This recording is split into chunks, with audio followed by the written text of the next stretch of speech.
केंद्र सरकार के कृषि अध्यादेश को लेकर जहां केंद्र सरकार दावा कर रही है कि ये अध्यादेश किसानों की किस्मत बदल देगा, तो वहीं किसान क्यों इस अध्यादेश से डरे हुए हैं। फिलहाल जालंधर जिले के ढंढोरे गांव में हम मौजूद हैं और यहां पर तस्वीरें मैं आपको दिखाऊं तो दरअसल इस अध्यादेश में सबसे पहले बात किसान और ये पीछे लहलहाती हुई धान की फसल आपको दिखाई दे रही है।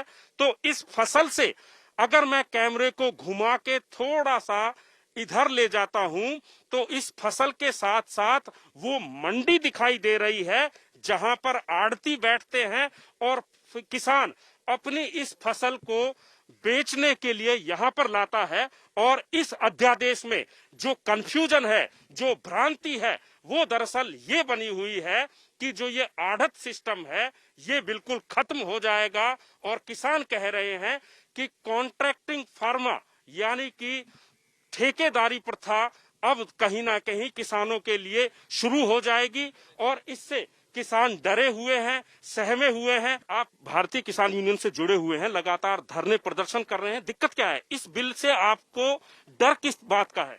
सबसे पहला जो आप मंडीकरण सिस्टम से संबंधित बिल लाया जा रहा, उसके साथ सरकार की पॉलिसियां जो कारपोरेट घराणिਆਂ ਦੀ मदद करना और खेतीबाड़ी सैक्टर ਨੂੰ ਤਬਾਹ ਕਰਨ ਦਾ ਇਰਾਦਾ, ਉਹ ਸਭ ਤੋਂ ਪਹਿਲੇ ਕਲੀਅਰ ਹੈ ਵੀ ਇਹ ਹੌਲੀ ਹੌਲੀ गवर्नमेंट अपनी खरीद बंद करके सारे का सारा दारोमदार प्राइवेट कंपनियों को संभालन जा रही है, जो अपनी मर्जी नाल खरीद करनगे, जिन्ना उन्हां दा जी करेगा अपनी मन मर्जी का दाम देंगे हमें, ना कि सरकार का मिनिमम सपोर्ट प्राइस मिलेगा। एमएसपी हमको दिखाने के लिए मत दिखा लो, उस पर खरीद करनी है। सरकार ने एक बार भी नहीं बोला है कि हम खरीद करेंगे। सरकार बोल रही है कि एमएसपी रहेगी। एमएसपी रहना और एमएसपी पे खरीद करना ये दो अलग अलग बात है। मक्की की एमएसपी है लेकिन खरीद नहीं हो रही।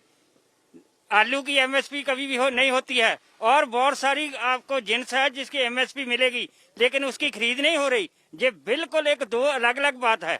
एमएसपी रहना और एमएसपी पे खरीद होना ये दो बिल्कुल अलग अलग बात है। लेकिन सरकार कह रही है कि आजादी मिल रही है। आप जो पहले आपकी मजबूरी होती थी कि इसी मंडी में जाना है, इस शहर में जाना है, अब आप अपनी फसल कहीं भी ले जाकर बेच सकते हैं, किसी भी दूसरी जगह पर ले जाकर बेच सकते हैं, दाम अपने हिसाब से फिक्स कर सकते हैं। जो दाम है ना जी एमएसपी का, वो जिस तरह ऑर्ਡੀਨੈਂਸ जारी किया गवर्नमेंट ने, किसान ਜਿਹੜੇ ਹੈਗੇ ਆ ਉਹਨਾਂ ਦਾ ਇਹੀ ਸਵਾਲ ਹੈਗਾ ਵੀ ਜਿਹੜਾ ਆਰਡੀਨੈਂਸ ਤੁਸੀਂ ਜਾਰੀ ਕੀਤਾ ਹੈਗਾ ਉਹਦੇ ਨਾਲ ਇੱਕ ਆਰਡੀਨੈਂਸ ਹੋਰ ਜਾਰੀ ਕਰ ਦਿਓ भी एमएसपी ਜਿਹੜਾ ਹੈ ਇਹ ਪੱਕੇ ਤੌਰ ਤੇ ਖਰੀਦਿਆ ਇਸ ਰੇਟ ਤੇ ਖਰੀਦਿਆ ਜੋ ਤੋਂ ਘੱਟ ਨਹੀਂ ਖਰੀਦਿਆ, लेकिन ਉਹ गवर्नमेंट ਆਰਡੀਨੈਂਸ ਜਾਰੀ ਨਹੀਂ ਕਰ ਰਹੀ। ਇਸ ਕਰਕੇ ਜ਼ਮੀਨਦਾਰ ਨੂੰ ਜਿਹੜੀ ਹੈ ਇਹ ਦੁਬਿਧਾ ਆਣੀ ਹੈਗੀ ਆ। ਹੁਣ ਅਸੀਂ ਮਾਲ ਸਿੱਧਾ ਮੰਡੀ ਵਿੱਚ ਲੈ ਕੇ ਆਉਂਦੇ ਆ, ਸਾਨੂੰ ਕੋਈ ਦਿੱਕਤ ਨਹੀਂ ਆਉਂਦੀ। ਜਿਹੜੀਆਂ ਪ੍ਰਾਈਵੇਟ ਏਜੰਸੀਆਂ ਹੈਗੀਆਂ, ਗੰਨਾ ਜ਼ਮੀਨਦਾਰ ਦਾ ਫਸਿਆ 18 ਸਾਲਾਂ ਤੋਂ ਉਹਦਾ ਪੈਸਾ ਫਸਿਆ, ਜਿੰਨਾ ਪ੍ਰਾਈਵੇਟ ਸੈਕਟਰ ਨੇ ਗੰਨਾ ਖਰੀਦਿਆ ਹੈਗਾ ਉਹ ਸਾਰੀ ਦੀ ਪੇਮੈਂਟ ਜਿਹੜੀ ਆ ਕਰੋੜਾਂ ਰੁਪਏ ਜ਼ਿਮੀਨਦਾਰ ਦੀ ਫਸੀ ਹੋਈ ਆ, वो हाले तक गवर्नमेंट दे नहीं सकी। हमारे साथ एक आड़ती भी मौजूद है, इनसे पूछते हैं क्योंकि मंडी में बैठे हैं और मंडी में बैठे हैं, जब तक आड़ती से बात नहीं करेंगे तो कहीं ना कहीं बात पूरी नहीं हो पाएगी। आपका नाम? हरविंदर सिंह माहल। हरविंदर सिंह जी, ये बताइए आड़ती क्यों डरा हुआ है? आड़ती पंजाब में 25,000 आड़तियां है, उसके साथ लगभग 12,50,000 लेबर काम करती है। ये सभी बेरोजगार हो जाएंगे क्योंकि अंबानी, अंडानी और मल्टीनेशनल कंपनियां आएंगी, वो इनको 100-150 रुपए दाम ज्यादा देंगी, किसानों को 2 साल देंगी, 6 महीने देंगी या 1.5 साल देंगी। उसके बाद किसानों की लूट होगी, 500-600 रुपए क्विंटल की लूट होगी, एमएसपी से दाम कम में लिए जाएंगे।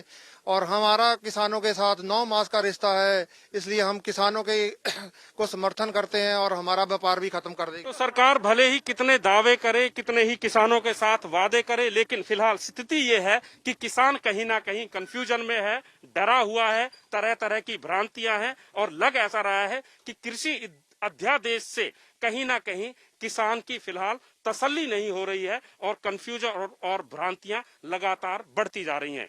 कैमरामैन गुंजीत कुमार के साथ सतेंद्र चौहान, जालंधर, आज तक।